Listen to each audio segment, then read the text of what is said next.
Lo primero que quiero mencionar es que el cáncer de próstata, bueno, desde ya ustedes conocen que es uno de los tumores, el tumor más prevalente en los hombres, uno de los más prevalentes y de los que más muertes causan. Y desde el punto de vista de las imágenes en próstata, viene teniendo un desarrollo, una evolución muy significativa por los métodos, porque bueno, ya hace bastante tiempo se utiliza parcialmente la ecografía, la resonancia magnética, que primero fue con bobinas endorrectales y luego la multiparamétrica de alta resolución, y finalmente los métodos que utilizan PET con distintos radiofármacos, lo cual, sobre todo a partir de la aparición del PSMA, que es uno de los radiofármacos, sufrió una evolución mucho más significativa. Y esto, digamos, si alguno lo viene viendo o viene leyendo del tema, o se una especialización, se da cuenta que esa evolución no solamente, la resonancia magnética no cambió tanto desde hace 20 años que esto se empezó a usar hasta ahora. Sin embargo, lo que fue cambiando es el modo de utilizarla. Se aprendió a utilizar mejor esa herramienta. Digamos, las mismas secuencias que hoy son de multiparamétrica de alta resolución para la próstata, que también son parecidas a las que se utilizan en el recto. En el recto pasa lo mismo. Se utilizó, digamos, la resonancia no cambió tanto, sin embargo, se empezó a estudiar cómo utilizarla, cuáles son las secuencias, cómo orientarlo, a especializarse en la interpretación de las imágenes y a correlacionar esto con lo que pasaba en la patología real y en relación con los distintos tratamientos. Con la próstata viene pasando lo mismo. ¿Cuál es el rol de las imágenes entonces en el cáncer de próstata? Por un lado, la estadificación en la evaluación de recidiva, sobre todo en pacientes de riesgo intermedio y alto. La evaluación de recaída bioquímica y la recurrencia, la identificación de la lesión primaria, lo cual a veces no es tan sencillo. Ustedes saben que lo más normal es el seguimiento de los pacientes a partir de cierta edad con el PSA, lo cual también está cuestionado en algunos aspectos por muchos falsos positivos. Y entonces siempre tiene que haber una confirmación, que muchas veces, ¿qué pasa cuando alguien tiene un PSA elevado? Que sería el primer gesto de, si se quiere, entre comillas, de screening. ¿Qué se hace?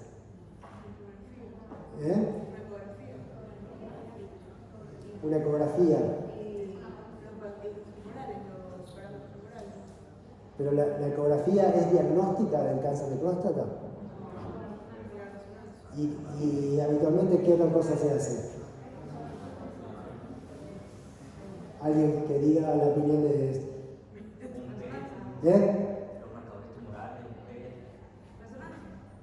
Bueno, resonancia es una respuesta interesante, pero digamos, lo tradicional que ocurría es que se hace biopsia transrectal guiada por ecografía y se hace una biopsia como en rayos de una rueda de bicicleta y que están separados por ciertos grados en forma reglada. Entonces, paciente con PSA, y esto por supuesto, esa separación entre una aguja y la otra genera falsos positivos, falsos negativos, porque puede quedar la lesión ahí, entre dos de esas funciones. Entonces, últimamente,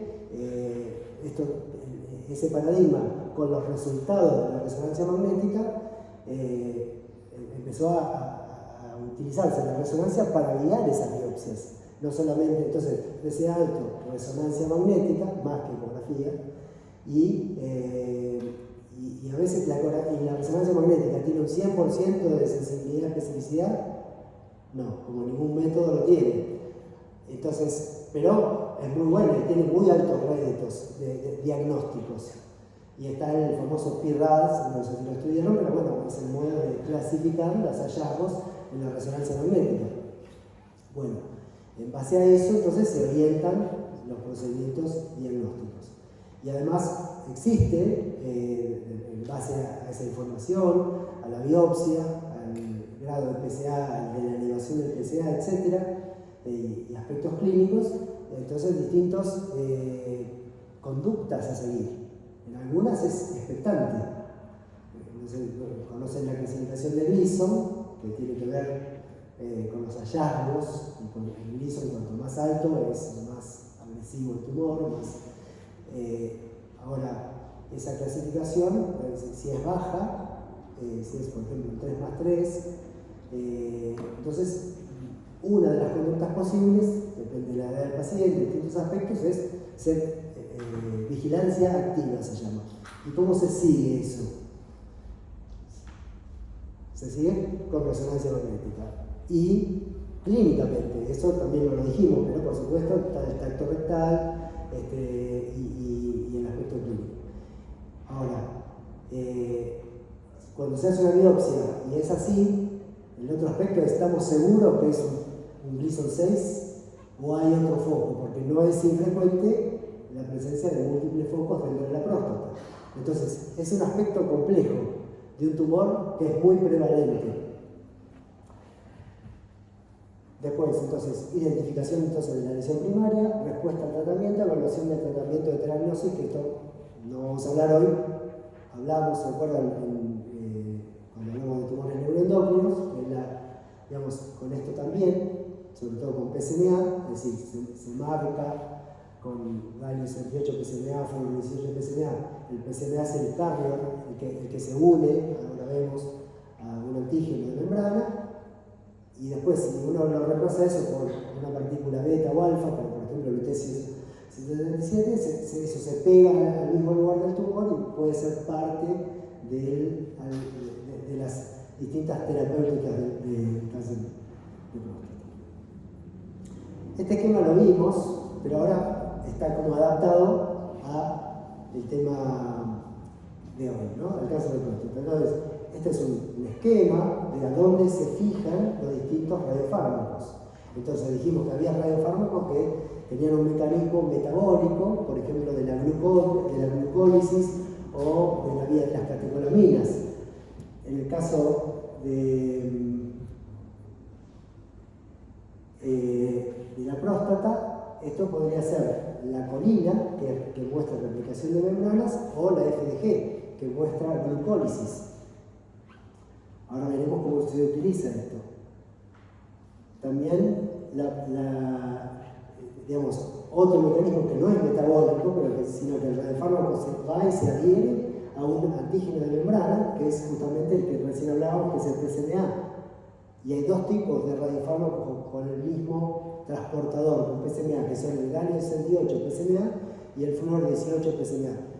Galio 68 y fluor 18 son emisores de positrones, es lo que nos permite ver a dónde se fija el radiofármaco. En este caso, tenemos PSMA es un. Bueno, ahora nos metemos en eso. Y por último, receptores de somatostatina, que también juegan en próstata porque hay tumores con degeneración neuroendocrina. Y ahí tenemos el ejemplo del galio 68 dotapéptidos que ya vimos en tumores neuroendocrinos. Ahora vamos a hablar entonces de uno de esos radiofármacos, que es FDG, que es el más extensamente utilizado en casi todos los tumores. Para próstata, ¿qué se viene diciendo de esto? Que tiene un uso limitado, porque tiene baja sensibilidad. ¿Por qué? Porque el metabolismo predominante en los tumores de próstata no es el consumo de glucosa, como muchos tumores, sino el consumo de ácidos grasos y fructosa. Entonces, por eso lo capta, de la mayoría de los tumores, no de todos. Entonces, tiene una sensibilidad baja del 30% para la lesión primaria de recurrencia. Esto se venía diciendo, pero no me gusta más decir esto, porque esto se venía diciendo, yo mismo lo decía, pero es como utilizar una herramienta inadecuada. Por ejemplo, clavar un tornillo con un martillo, no va. Digamos, tiene sus indicaciones, pero no son esas, evaluar la recurrencia o hacer diagnóstico. En cambio, si un tumor tiene diferenciación neuroendocrina, que son tumores más agresivos, también puede tener receptores de somatostatina, y entonces se lo agrega con galio 68 endotapéptidos, o también consume más glucosa, y entonces sirve la FDG. O si los tumores indiferenciados con agresividad biológica, para evaluar pronóstico, un paciente que capta FDG tiene peor pronóstico, porque estamos hablando de un tumor más agresivo, y también para la evaluación de pacientes para evitar tratamiento de telangiectasias, porque si capta con FDG, mayormente lo que va a ocurrir es que ese paciente va a salir de esa posibilidad de tratamiento. Y acá les muestro un ejemplo de un paciente que tenía un cáncer de próstata, que estaba evolucionando mal, que se le propone el tratamiento de telangiectasis, se le hace primero un PSMA, ese es el estudio de arriba, donde ven una adenopatía retroperitoneal bien captante con un SUV de 10, y además tiene una lesión ósea en el hueso ilíaco, en cresta ilíaca derecha, pero tiene muchas otras lesiones, acá ven en la vértebra, otra que capta, pero fíjense la columna como está llena de lesiones, y muchas no captan. Entonces, complementariamente, para descartar que no capte FDG, fíjense cómo captaba mucho más que las lesiones con PSMA. En vértebra, en acetábulo posterior de la cadera izquierda, en el húmero derecho, en cresta ilíaca derecha con componente de parte blanda, fíjense cómo capta, y la adenopatía retroperitoneal que ahí captaba, acá capta menos. Por supuesto, este paciente salió. Entonces, este paciente tiene peor pronóstico. Este es un uso posible de la FDG, pero no es el radiofármaco principal que se utiliza en próstata. La colina. De esto he oído hablar. La colina hace muchos años que ya hacemos, sobre todo para cáncer de próstata, tiene algunas otras utilidades, algunos tumores, incluso en el cerebro, donde la FDG tampoco es muy buena por la captación encefálica, por el consumo de glucosa del cerebro, para detección de adenomas paratiroides, también se utiliza la colina, pero bueno, en el caso de la próstata es para lo más utilizado. Y la verdad es que ha sido muy útil durante muchos años y ha hecho una gran diferencia con respecto a la evaluación tradicional de la extensión del cáncer de próstata. ¿Cómo se estudiaba habitualmente un cáncer de próstata?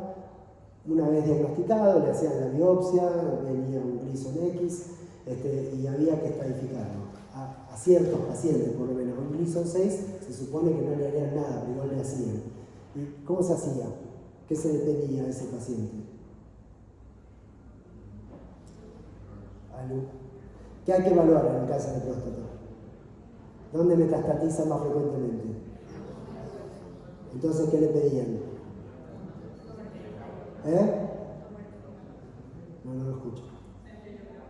Muy bien, centellograma óseo, típico. ¿Y qué otra cosa?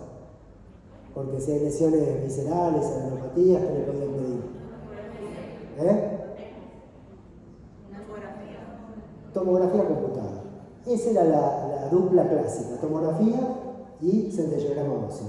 Eso es lo que vamos a llamar imágenes convencionales, que es lo que se venía haciendo. Ahora entonces estamos hablando de la colina, F18 colina. El radiofármaco es flúor 18, acuérdense, tiene 110 minutos de vida media, así que cada 2 horas más o menos le cae a la mitad, etc.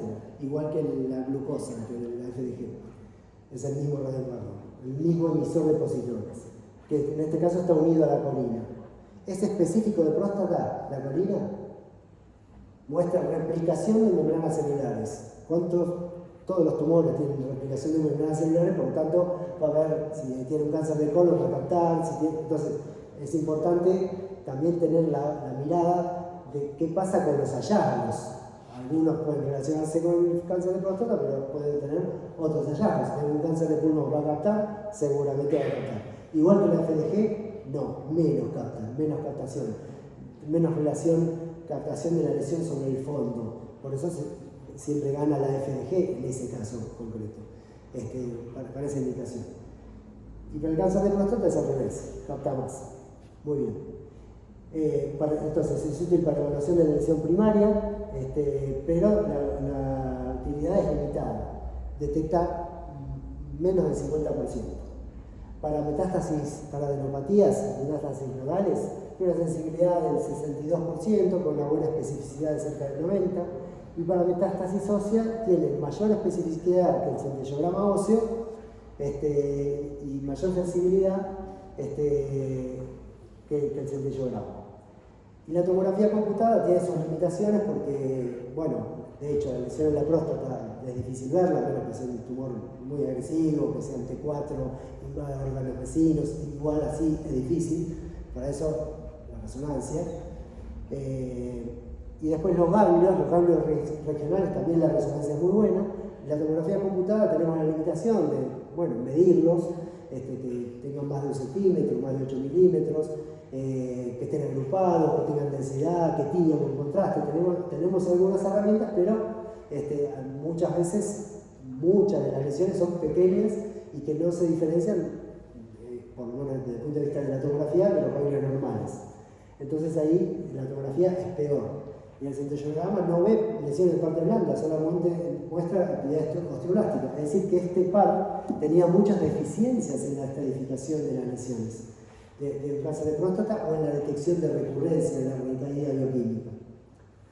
Entonces la colina, cuando llegó, y no teníamos otro radiotrazador, la FDG dijimos era limitada, bla, bla, y la colina podía jugar un papel importante. Acá vemos en este mismo paciente se completó la estadificación con colina, y fíjense acá, sí, acá bueno, obviamente en la TC no se ve, acá tiene el foco en la próstata, en el lóbulo derecho de la próstata, y acá la TC sí muestra, pero marcado por el PET, una imagen esclerosa tenue en una vértebra que no se había visto claramente y que no se ve en el centellograma óseo, más otra en la rama isquiopubiana derecha, que fíjense también cómo capta en colina. Es decir, juega un papel importante. Pero tiene un tema, sobre todo en la recaída bioquímica, o sea, cómo se estadifica el riesgo del cáncer de próstata en base al PSA, el nivel de PSA, qué valores da, al gliso, del que ya hablamos, y a la extensión tumoral cuando esto es detectado por alguna imagen. Y entonces dijimos, los estudios que se hacen, TC, centellograma, resonancia, PET-TC, eso es lo que juega. Y recuerden esto, riesgo intermedio, riesgo alto. Estos grupos se estadifican, antes centello, tomografía, ahora algún tipo de PET. Entonces, el riesgo intermedio, bueno, que sea un T2B, que tenga un Gleason de 7 o más, o de 7, con un PSA entre 10 y 20. Y alto riesgo, esto es lo más aceptado para hacer PET, el alto riesgo, pero muchos incluyen también el riesgo intermedio, que sea un T más avanzado, T3A o 4, un Gleason de entre 8 y 10, y un PSA de más de 20. Entonces, a medida que es más PSA, más sensible y específico es el estudio con colina, y también va a pasar lo mismo con PSMA. La colina, para recaída bioquímica, tiene alta sensibilidad en los sitios, para detectar los sitios de recurrencia, con una alta especificidad, de ser alrededor del 80%, pero esto varía, fíjense, de acuerdo a los niveles del PSA. Cuanto más bajo, con 36, con menos de 1, tiene 36%. En un tiempo decíamos, no está mal, porque 1 de cada 3 pacientes yo detecto una lesión de dónde está la recaída.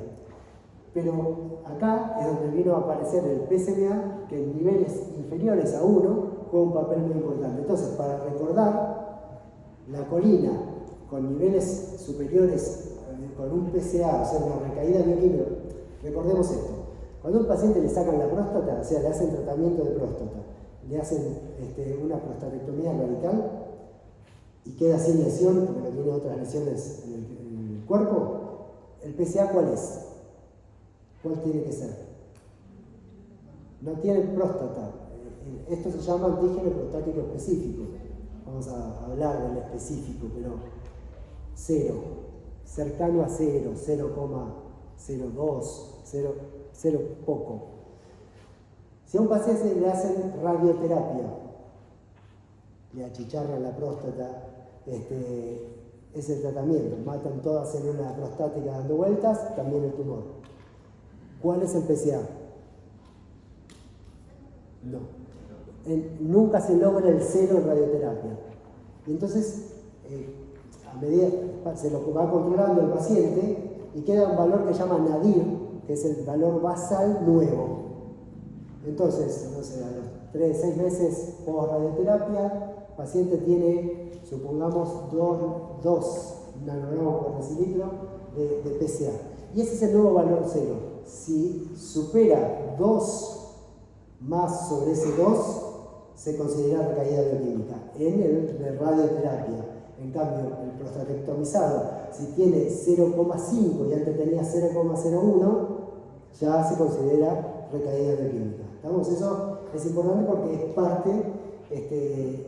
Ahora, hay muchos pacientes que el urólogo le va pidiendo PSA y tiene 0,1, 0,16.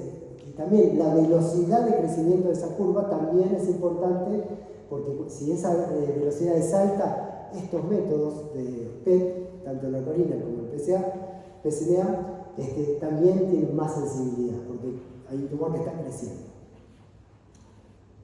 Entonces, por encima de 1, colina puede jugar un papel importante, por debajo de 1 es escaso el papel, y además hay un radiofármaco que juega un papel que es mejor, que ahora vamos a ver, que es este. Entonces, antígeno prostático específico de membrana, se llama PSMA. Eso ahí hay un esquema, es un antígeno intramembrana a donde se adhiere la molécula que le inyectamos en radiofármaco. Cuanto más liso tiene más SUV, más capta, cuanto más agresividad entonces tiene el tumor, más capta también, así como con colina, con PSMA. Y más del 90%, o cerca del 90% de los tumores de próstata expresan esta proteína de membrana, o sea, es muy elevado.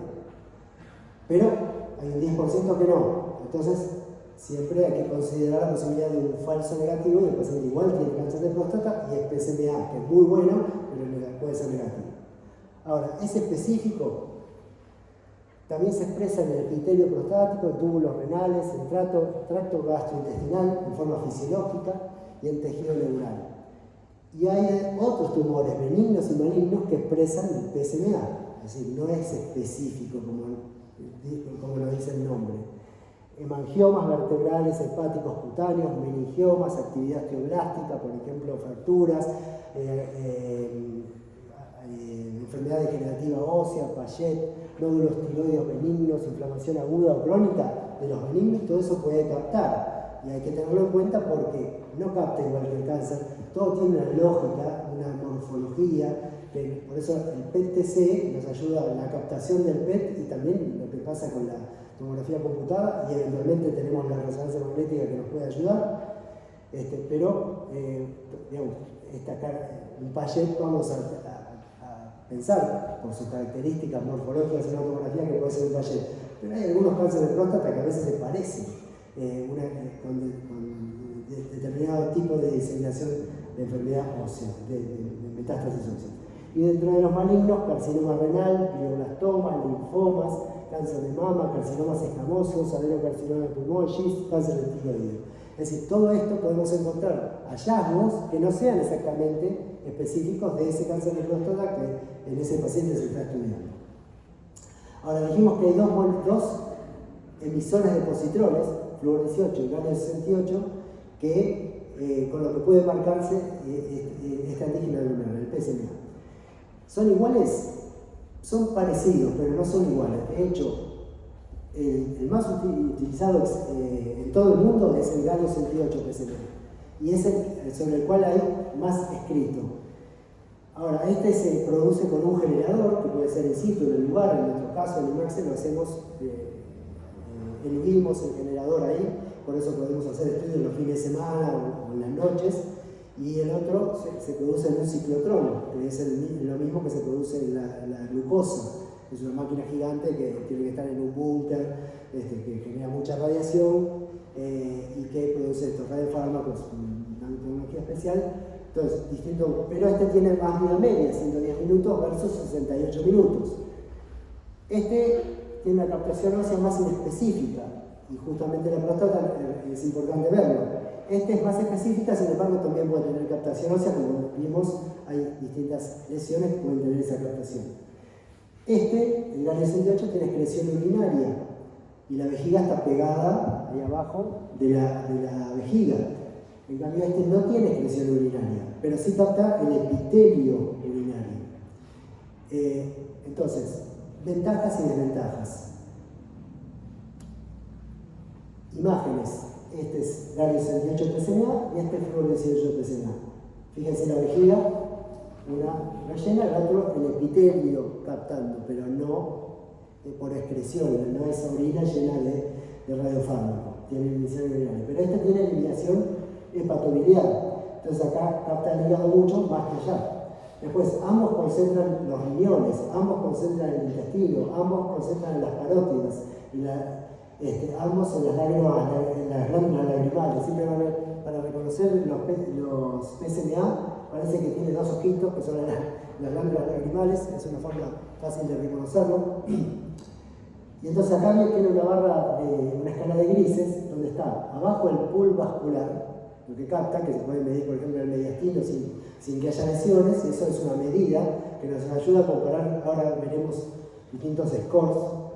El hígado, que es intermedio en el caso del Galio 68 PSMA, y la parótida, que es lo que más capta. Esas son captaciones fisiológicas con las cuales comparar la captación patológica de lo que estamos estudiando. Y acá, como tiene eliminación hepatobiliar, se reemplazó, ahora veremos para qué, el vaso como score intermedio, como punto intermedio para un score, el vaso por el hígado. El resto parótida y pool vascular igual. Ahora, metiéndonos ya en cuál es el papel que juega el PET con PSMA, vamos a hablar en general. Se preguntarán, ¿es muy dificultoso que el Galio 68 PSMA, la excreción urinaria nos tapa muchas lesiones? No, la realidad es que no. Básicamente son muy similares, nosotros utilizamos los dos. ¿Cuál es la exactitud versus, dijimos, los métodos tradicionales, TC y centellograma óseo? En conjunto, digamos, la exactitud en la estratificación 65% versus PSMA 92%, grandes diferencias. Y la cantidad de hallazgos dudosos, el TC más centellograma es 23 versus 7%. Bueno, son como los dos lados de la misma moneda, ¿no? Y acá tiene, bueno, la sensibilidad de estos dos métodos en conjunto de baja del 38%, una exactitud de 91 versus 85-98 de este trabajo. Les muestro un paciente de 62 años con un PSA de 20, con un centellograma normal y con un antecedente de un Gleason intermedio, de rango intermedio 4+3. Entonces, hasta ahí no tenía nada, la tomografía tampoco tenía nada, el PSMA, fíjense, tiene bastantes lesiones óseas, fíjense en la escápula, ahí no se ve nada, en la izquierda. Además tiene lesión prostática, tiene adenopatías ilíacas y tiene la rama, el isquion y el pubis. Grandes diferencias, esto lo vemos todo el tiempo. Después, para la detección local,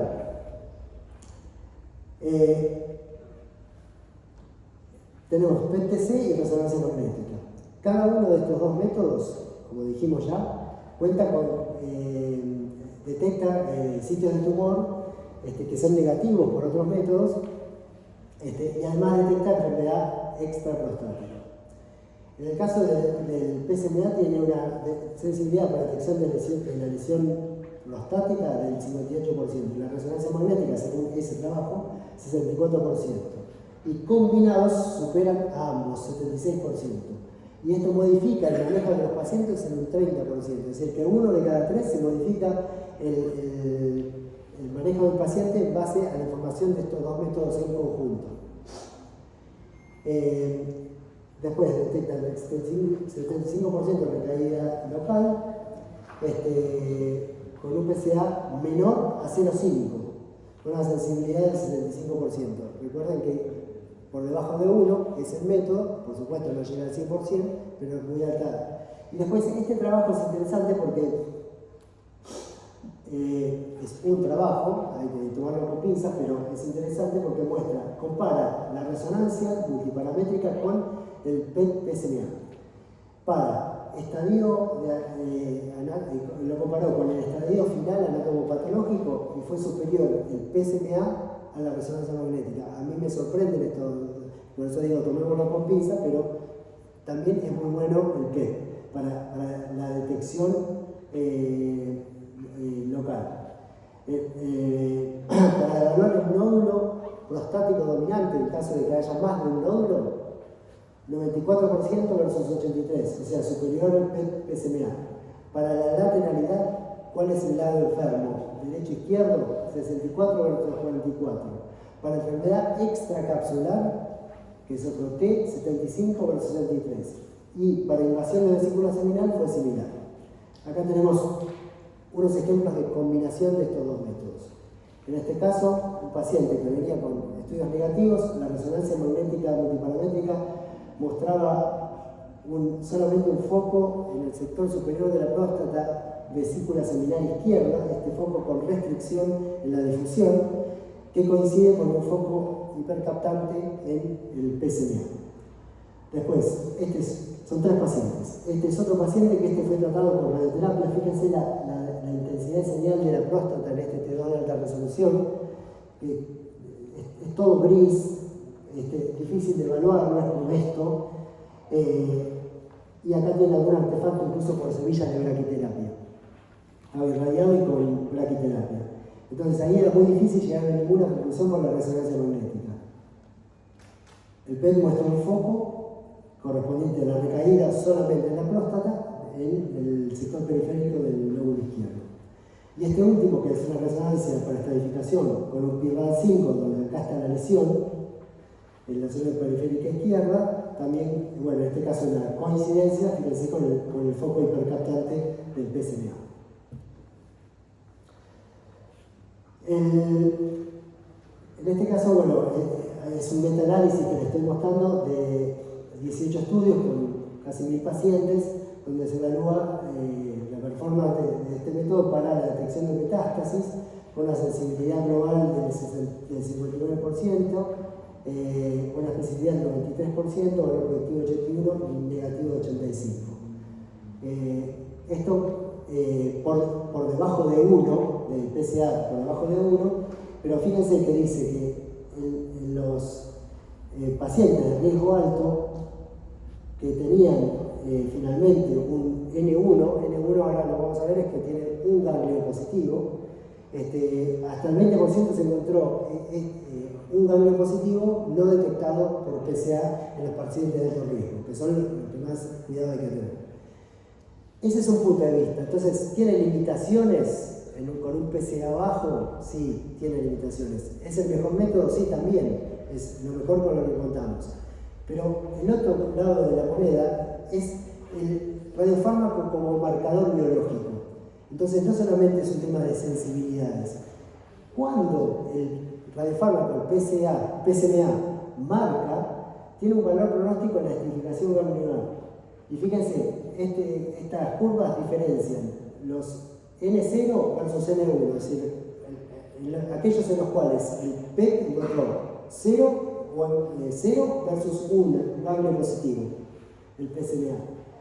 Y fíjense las curvas de sobrevida libre de recaída bioquímica, como este es el que es 0 y el de abajo es el que recayó antes. O sea que es útil como marcador biológico, tiene peor pronóstico y va a haber que actuar antes con este paciente que fue un PET positivo. Y acá es la diferencia que es mayor aún entre las curvas, entre 1 o 2 ganglios versus más de 2.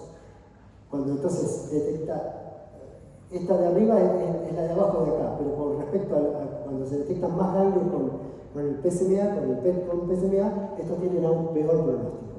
Entonces, sí. Lo que me está diciendo es que haber un nombre.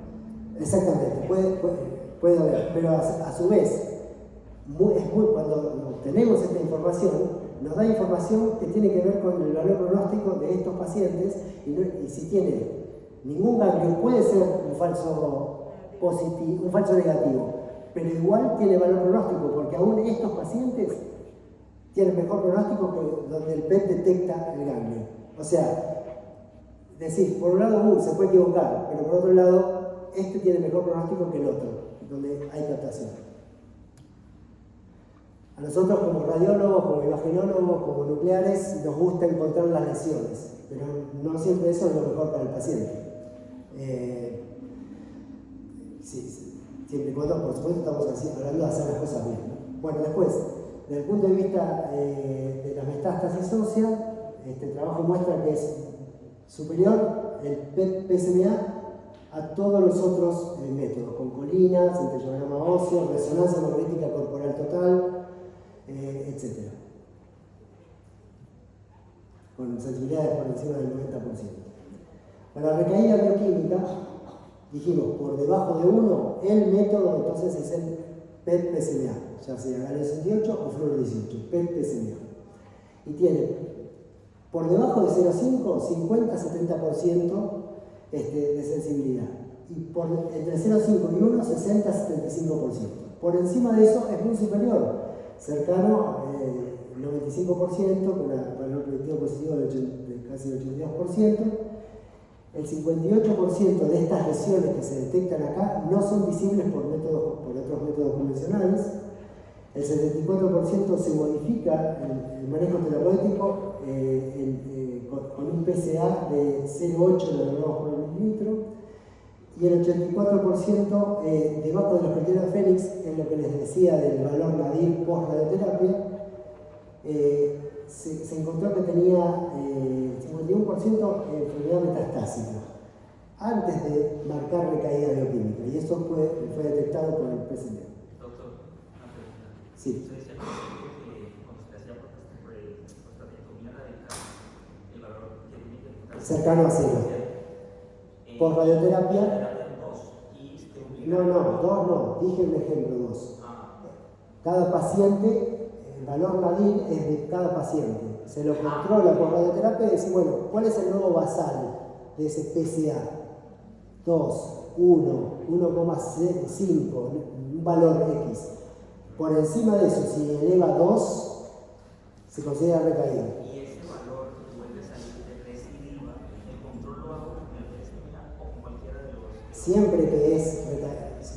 Ya ese paciente tiene el título, paciente con recaída bioquímica, hay que ir a buscar dónde recayó.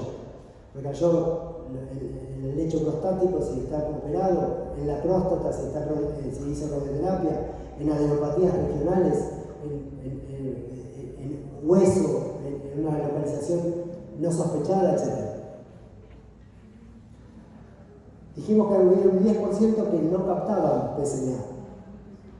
Entonces, ¿quiénes son?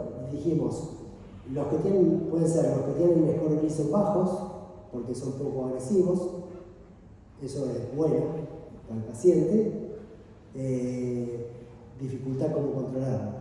En tumores raros, como los carcinomas intraductales o en células pequeñas, puras o mixtas, que son poco frecuentes, un 2%, y en diferenciación neuroendocrina, que hay dos caminos para que existan estos tumores. Uno es emergente del tratamiento, o sea, post-tratamiento con antiandrógenos y radioterapia, etc., puede haber una degeneración neuroendocrina, o puede ser de novo, o sea, que directamente sea un tumor neuroendocrino de próstata. Todos estos tienen poca captación con PSMA. Y entonces acá juega un papel, dijimos, la FDG, o en el caso de los neuroendocrinos, el galio 68 dotapéptidos, pero que en ese caso yo siempre elegiría primero FDG, porque eso le marca pronóstico. ¿Cuáles son los criterios de interpretación? Este es otro aspecto, que así como hablamos de resonancia, de cómo la resonancia no cambió tanto desde el punto de vista técnico, sí, mejoraron un poco los equipos, mejoraron las secuencias, pero lo que más pasó es que hubo un trabajo de evaluación clínica y científica de cómo estos métodos se expresaban el cáncer de próstata en la resonancia magnética y cómo íbamos detectando qué características tienen los ganglios, qué características tienen los nódulos dentro de la próstata, qué pasa con la perfusión, con la difusión, etc. Los criterios de interpretación entonces también van avanzando en el PET PSMA particularmente. Entonces siempre tenemos la clínica para cualquier tumor, los antecedentes del paciente, el nivel de PSA, el LISO, los estudios previos, localización de las lesiones previas, la morfología que tenían o que tienen en los hallazgos y la captación. Pero había una tendencia que pasó mucho cuando empezamos con colina y demás, que era capta o no capta. Y entonces, bueno, tiene el PSA elevado y encontramos un foco, capta, bueno, acá está la residual. No siempre eso es verdad. Sí, ayudaba, siempre orienta, pero empieza a ver, digamos, cómo desmenuzar esa información, esas captaciones. ¿Cuándo una captación es categórica? Ahí hay una escala de grises que hay que meterse, porque si a un paciente sobrediagnosticamos, le hacen más tratamiento del que debe hacerse. Y si subdiagnosticamos, menos, obviamente. Entonces, los criterios de interpretación son para eso. Pero acá también juega la experiencia digamos, el análisis conjunto de todo eso. Es decir, que si ustedes hacen un paciente y tienen que interpretarlo de cualquier cosa, pero en este caso que estamos hablando, cáncer de próstata y PET-TC con el PSMA, tienen que conocer todos estos antecedentes del paciente para poder interpretarlo adecuadamente. Pero no vamos a decir capta o no capta, sino que vamos a meternos más profundamente. Entonces, un criterio es los PSMA-RAS, que es un sistema de reportes, que es como una guía. No vamos a hablar específicamente de eso. Otro criterio, que esto sí vamos a hablar ahora a continuación, es este trabajo, PROMAS, que es un sistema de estadificación con PET-PSMA. Es decir, TNM con PET-PSMA. Y nosotros estamos poniéndolo en los reportes, y entonces, ahora vemos un poco, en base a los hallazgos. Y después el primary, que también es para interpretar las lesiones prostáticas en la estadificación, no en la recaída bioquímica. Esto lo usamos en la estadificación. Este primer trabajo lo que hace es un sistema TNM en base a los hallazgos. Se informa así: MI, TX, MI, N tal, MI, M tal. Bueno, ¿para qué sirve esto? Para establecer un idioma común. Si nosotros no hablamos con los urólogos o oncólogos que tratan esta patología en el mismo idioma, es muy difícil. Y si cada centro de imágenes va a informar distinto los hallazgos, entonces es muy difícil. Y como esto es algo tan prevalente y tan útil, hay que esforzarse para tener un idioma común.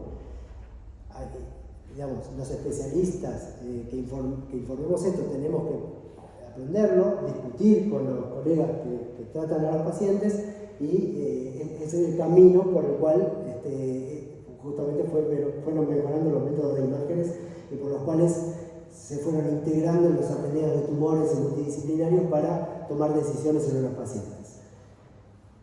MI, T0 es que no encontramos tumor con PSMA. Después, de ahí de 0 pasa a 2, a T2U de único o M de múltiple. Si encontramos múltiples focos en la próstata, confinados a la próstata, que no se exceden de la próstata, es MI T2M. Después, no confinado a la próstata puede tener extensión lateral, entonces en ese caso es MI T3A, y si invade la vesícula seminal, T3B. Y en el caso de que invada un órgano vecino, por ejemplo la vejiga, MI, o sea, un órgano vecino que no sea la vesícula seminal, MI T4. Y esto, MI TR, es para la recidiva en la prostatectomía, o sea, ya no tiene próstata, entonces es MI TR, post-cirugía. Después, los ganglios, hasta la bifurcación ilíaca, de abajo hacia arriba, es local, es N, y por encima de eso es M. Si tiene un ganglio por ahí por debajo, va a ser MIN1. Si tiene dos ganglios o más, MIN2. Puede tener 16 ganglios y vuelve a ser N2. Pero si tiene de 2 en adelante. Y después el M, la extensión a distancia, puede ser en los ganglios que estén por encima de la bifurcación ilíaca, retroperitoneales, mediastinales, en cualquier localización. Entonces ahí es MI1A. Después en órganos, que es MI-M1C. Y después en hueso, que hay 4 categorías. Es M1B, pero puede ser único, oligometastásico con 3 lesiones. Si tiene más de 3 lesiones es diseminado, que puede tener un patrón difuso o focal. ¿Está? No es para que se acuerde exactamente de esto, nadie le va a preguntar esto, ni en el examen, pero sí la concepción. ¿Pero por qué es importante esto? Porque los tratamientos son distintos. No es lo mismo tener una lesión o ser oligometastásico en hueso que tener este patrón diseminado. Entonces, ese informe es importante hacerlo con propiedad. Y no es lo mismo que el tumor esté confinado a la próstata que no, o que tenga adenopatía por debajo de la bifurcación o por encima. Y después, antes les mostraba la escala de grises esa, ¿te acuerdan? En base a eso, se creó este score, que es parte del PROMISE también. Entonces, está con alto nivel de sospecha, score 3 y 2, que es cuando la lesión que estamos mirando, sea en el lecho prostático, o sea en una adenopatía, o en el hueso, tiene una captación con respecto al mismo paciente, que eso es lo interesante, que está por encima de la captación del hígado, si es 2, y por debajo de la parótida, que es lo que más capta fisiológicamente. Y 3 por encima de la parótida, o sea, la parótida capta 15, bueno, 16 es 3, score 3. 0 es que es por debajo del bulbo vascular. Y 1 es entre el hígado y el bulbo vascular. Muchas lesiones captan entre el hígado y el bulbo vascular. Ahora, esto no es negativo necesariamente. Esto es en conjunto con el análisis de las lesiones también morfológicas que encontremos. Como el flúor 18 se cambió el vaso, se modifica acá el hígado por el vaso. ¿Tá? Eso para, si es flúor 18 PSMA en vez de galio 68, lo que en el score cambia el vaso. No se preocupen por esto, pero tienen que entender lo siguiente. Esto está publicado, o sea, buscan el PROMISE, este es el artículo que está publicado, y que si alguien va a meterse en esto, tiene que tenerlo a la mano para acordarse. Porque acá es una guía, tampoco es una receta de cocina. Tampoco la receta de cocina hay que hacerla exactamente como dice la receta, ¿no? Pero es una guía para interpretar lesiones. Y está bueno que exista esta guía en función de este diálogo y este mismo idioma con los colegas que tratan a los pacientes y entre los distintos centros de imágenes. Entonces, les doy algunos ejemplos de lo que, igual ahora después vamos a ver ejemplos concretos. Acá entonces juega lo que vayamos encontrando con el score que vimos recién. Entonces, por ejemplo, para una estadificación inicial o detección de un tumor, un paciente tiene un PIRAD 5 en la resonancia magnética, es decir, tiene una lesión como la que vimos antes, bien clara, y el PSMA es negativo. En ese caso, el estudio se considera positivo, solamente que no capta PSMA, no tiene el antígeno, no expresa el antígeno. Entonces, cualquier score con score 5, cualquier score de estos, sea 0 con score 5 o 3, va a ser positivo, va a ser considerado positivo. ¿Me siguen? Ahora, a medida que esto es menos categórico, digamos, acá ya le exige, si es un PIRAD 3, ya le exige por lo menos un 2 para considerarlo positivo. Y en medio están las lesiones dudosas. Bueno, lo mismo con las adenopatías. Acá, por ejemplo, si mide 8 milímetros o más, con un score 1, que acá está en verde, ya lo considera positivo. Ahora, si mide menos de 8 milímetros, se considera negativo. Entonces, hay aspectos morfológicos o una lesión ósea. Por ejemplo, no hay lesión, pero hay un score 3, es positivo. En cambio, no hay lesión visible en la tomografía, me refiero. Y es un score 2 y va a ser dudoso. Y 1 ya va a ser negativo. Ahora, ¿siempre es así? Bueno, tenemos que ver el paciente, qué PSA tiene. Vamos a analizar eso en el contexto del propio paciente. Ya está, le saqué ese cuadrito malito. Pero está bueno que lo conozcan porque pueden bajar el artículo en un segundo y tenerlo a disposición para interpretar un estudio. Un ejemplo concreto. Paciente de 69 años con adenocarcinoma prostático que le hicieron una prostatectomía radical en 2013 con un Gleason 7, 4 más 3. Tiene un PSA que fue creciendo del 1 del 20 de 0,14 y en 6 meses duplicó. Si se duplica es algo, digamos, esto se considera recaída bioquímica. O sea, recuerden, era 0, está prostatectomizado, bueno, se le pide el estudio. ¿Cuáles son los hallazgos? Tiene un foco acá, correspondiente a esta adenopatía ilíaca interna, y es un foco que es un score 1, o sea, está por debajo del hígado, pero por encima del pool vascular. Era verde, pero mide 10,3, entonces dijimos más de 0, más de 8, 1 o más, positivo. Entonces, esto nos ayuda a interpretarlo. Otro ejemplo, paciente de 73 años, cáncer prostático, Gleason 9, 4 más 5, con un PSA indetectable post cirugía y que luego es 0,13 y 0,41 en poco tiempo, en pocos meses. Y entonces le piden para detección de recaída bioquímica el PET-PSMA, GAN 68 PSMA. Y se encuentran dos lesiones, una vertebral con un foco score 3 por encima de la parótida, pero que acá en la TC no se ve nada, pero lesión negativa en TC, pero con score 3 positivo. Acá tenemos score 3 positivo, sin lesión. Y una adenopatía obturatriz acá, izquierda, que es un score 2 y la lesión, bueno, no tengo la medida, pero bueno, era también positivo por eso.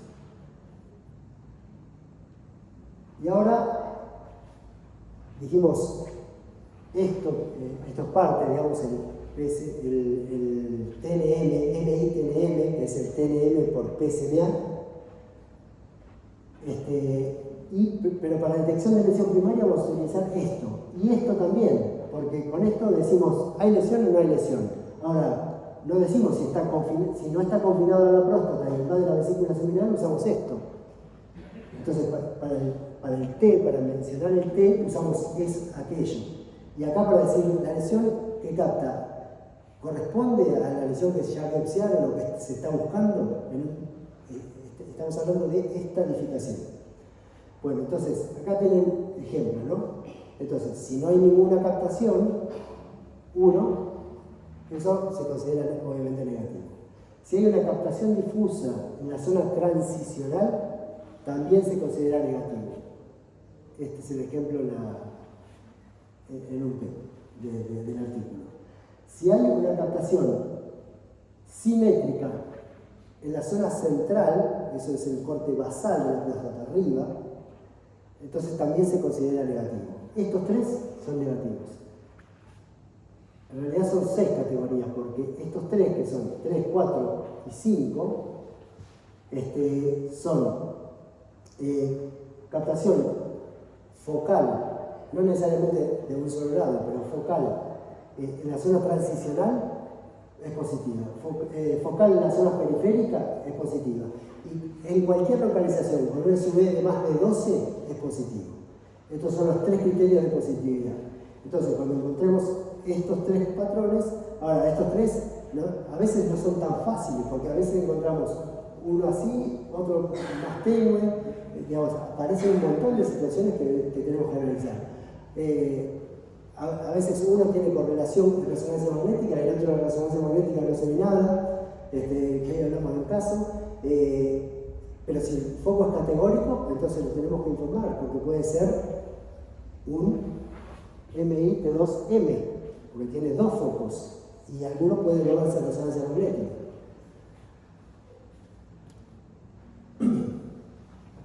Este es un paciente de 78 años, vamos terminando, de 78 años, con PCA de 27, que le hicieron una punción biopsia para que mostró que es un adenocarcinoma y tiene un Gleason de 4+4 y se le pide para estadificación. Tiene un foco bien categórico del lado periférico derecho, con un SB de 9,2, obviamente no se ve nada en la tomografía computada. Esto muestra los tres planos. Y después tiene una lesión ósea bastante sospechosa ya por tomografía computada, esclerosa, ahí en el ilíaco derecho, que capta 4,5. 4,5, en este caso, fíjense, nosotros ponemos en el informe los tres parámetros: público vascular 2,6, hígado 13 y parótidas 19. 4,5 está acá, o sea, va a ser un score 1, pero con lesión ósea es positivo. Y además tiene dos ganglios que también son score 1 acá, pero en este caso miden medio de 0,8 y además fíjense la captación, no son categóricas. ¿Estamos seguros que no es? No, pero probablemente puedan ser inflamatorias. Los ganglios inflamatorios también pueden captar. Entonces, este fue informado como un primary, primary 4, por la lesión que habíamos visto focal, MI T2U único, es por aquella, M1B único, que es la lesión esa. Y N no, N0, por lo menos hasta ahora. Pero, ¿qué dijimos? Controlar los ganglios. Entonces, este es un ejemplo práctico de cómo interpretar las imágenes con estas herramientas justamente de interpretación. Y con esto cerramos. Por un lado, es el PET para próstata ha sido un método con un crecimiento extraordinario, sobre todo a partir del desarrollo del PSMA, de los radiofármacos asociados a PSMA, y tiene un importante manejo del paciente con cáncer de próstata. El PSMA es de los radiofármacos con su lacolina por ahora, pero empiezan a aparecer otros radiofármacos, es el que mayor sensibilidad y especificidad tiene, y es mayor la captación cuanto más es el PSA. Recordemos que no es específico como lo dice su nombre. Tiene en su papel la colina y la FDG. ¿Por qué tiene un papel la colina todavía? El PSMA es mejor en todo que la colina, porque es más barato. Y entonces los prepagos y los sociales autorizan más la colina que lo otro. Y bueno, tiene su razonabilidad si quieren. Es útil para la localización de lesiones en recaída bioquímica, dónde está la lesión de la recaída, en la estratificación a mediano de los que tienen mediano y alto riesgo, y en la evaluación prequirúrgica y pre-radioterapia. Modifica significativamente el campo de radioterapia de acuerdo a los hallazgos. Después, es una indicación emergente en la localización del tumor primario. Aquellos casos donde la resonancia es dudosa y el PET-PSMA marca el sitio. Y esto, hay trabajos como el que vimos antes que muestran que tiene altas capacidades para detección del tumor primario. Pero aún es algo menos publicado.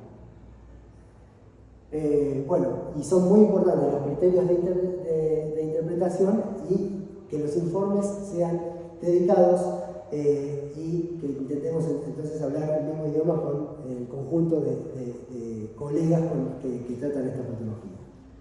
Bueno.